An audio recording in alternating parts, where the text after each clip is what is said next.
प्रिया शुक्ला, देख रहे हैं वीकी न्यूज। राष्ट्रीय राजपूत करनी सेना के अध्यक्ष सुखदेव सिंह गोगामेडी की दिन दहाड़े गोलियों से भूनकर हत्या कर दी जाती है, जिसकी पूरी जिम्मेदारी ली है लॉरेंस बिश्नोई के गैंग ने और उसके गुर्गे ने, और बकायदा लेटर भी लिखा है कि क्यों मारी है, क्यों ये हत्या की गई है। और आपको बता दें, जिस तरह से ये हत्या हुई है उसका अब सीसीटीवी फुटेज भी सामने आया है। मैंग बताइए कि किस तरह से सीसीटीवी फुटेज आया है, क्या कुछ हुआ है इस पूरे मामले में। देखिए, सबसे पहले तो ये चीज़ जाननी जरूरी है कि श्री राष्ट्रीय राजपूत करणी सेना एक बहुत बड़ा संगठन है। अब ऐसे में जब वो घर में घुसते हैं तो जाहिर तौर पर वो जान पहचान वाले हो सकते हैं या फिर कोई दोस्त रिश्तेदार हो सकते हैं। वो इसलिए इसकी प्रबल संभावना है क्योंकि वो सिक्योरिटी चेक इन करते हैं, अंदर घुसते हैं, सिक्योरिटी से होकर के अंदर घुसते हैं। उनकी बाकायदा मीटिंग होती है वहाँ पर, गोगामेडी जी के साथ में बैठते हैं, मीटिंग होती है, 10 मिनट वो वहाँ पर सोफे पर बैठ करके उनकी बातचीत भी सामने होती है, जिसका आप वीडियो जो है अब देखिए मैं किस तरह से आप देखते हैं कि आराम से मोबाइल चला रहे हैं गोगामेडी और आराम से सामने दो शख्स बैठते हैं। 10 मिनट बताया जा रहा है कि मीटिंग हुई, यानी कि ये ऐसे शख्स थे जिस पर भरोसा कर रहे थे गोगामेडी, क्योंकि ऐसे ही एक राष्ट्रीय अध्यक्ष जो कि अपने ही संगठन के, वहां पर हर कोई अलाउड नहीं होता है। उनके घर में आकर दिन दहाड़े आप किसी पर गोली मार दे रहे हैं, बड़े सवाल खड़े करते हैं। तो यानी कि पहले से बहुत दिनों से प्लानिंग चल रही होगी, पहले भरोसा जीता गया है और जब भरोसा जीत लिया गया तब जाकर सही मौके को तलाश थी उन तीनों शख्स को, और जब उन्हें मौका मिला तो उन्होंने ऐसी हत्या कर। आप देख सकते हैं कि गोगामेडी किस तरह से नॉर्मल बैठे हैं, जैसे एक नॉर्मल इंसान बैठता है। उसे नहीं पता कि 10 मिनट बाद उनकी हत्या हो जाएगी, उन्हें गोली से भून दिया जाएगा मैंग। तो इस तरह से आप जानते हैं कि 3 शख्स जो है वो लगातार आते हैं और 10 मिनट बाद करते हैं, फिर उन्हें गोली से भून दिया जाता है। उसके बाद क्या होता है मैंग, आप ये बताइए। जी बिल्कुल, उसके बाद क्या होता है कि वो तीनों जो है वहाँ से फरार हो जाते हैं बहुत बुरी तरह। और आप देखिए कि पहले तो वो ताबड़तोड़ फायरिंग करते हैं, फायरिंग करने के बाद वहाँ से भागते हैं।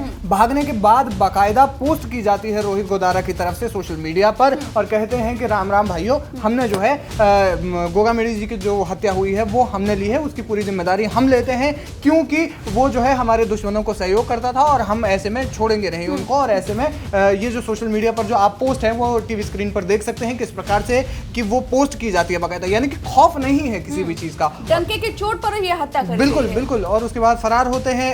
एक जो 3 में से जो एक नवीन शेखावत जिसकी बात की जा रही है, वो जो है उसकी मौत बताई जा रही है। हालांकि किस वजह से ये मौत हुई है अब तक ये खुलासा नहीं हुआ है, जब तक हम ये प्रोग्राम रिकॉर्ड कर रहे हैं तब तक। और आपको बता दें मयंक कि जब 3 शख्स जो जिन्होंने हत्या की है जब वहां से फरार होते हैं तो उसमें से एक शख्स की तो हत्या कर दी गई है, एक शख्स की मौत हो गई है, नवीन शेखावत जिसकी बात आपने कही, और वो 2 शख्स की बात बताए जिन्होंने गोली मारी है।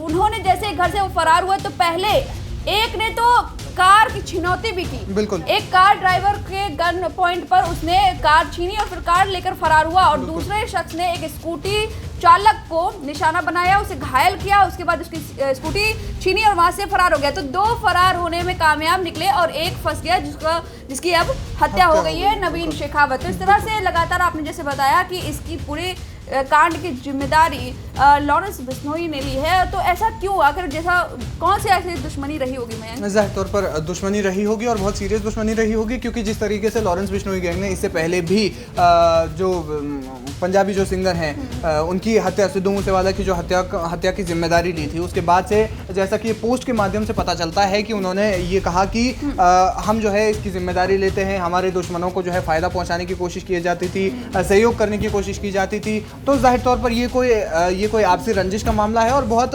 लंबे समय से कह सकते हैं कि इसकी प्लानिंग चल रही थी। और घर में घुसकर जिस तरीके से बिल्कुल लिविंग रूम में रह करके वो जो फायरिंग करना, ताबड़तोड़ गोलियां चलाना, एक ऐसे मौके पर जब बिल्कुल ऐसा लगता है कि सब लोग निश्चिंत होकर के बैठे हुए हैं और फिर उसके बाद जब ताबड़तोड़ फायरिंग की जाती है तो ये कहीं ना कहीं सोची समझी चाल की तरफ इशारा करता है। और आपको बता दें मयंक, जिन लोगों को नहीं पता, जो लोग ये समझ रहे हैं कि करनी सेना से हैं, ऐसा नहीं है। गोगामेडी जी दरअसल उन्होंने करनी सेना से वो कुछ खफा थे, उसकी वजह से उन्होंने एक अपना संगठन बनाया था, राष्ट्रीय राजपूत करनी सेना और उसके वो अध्यक्ष थे।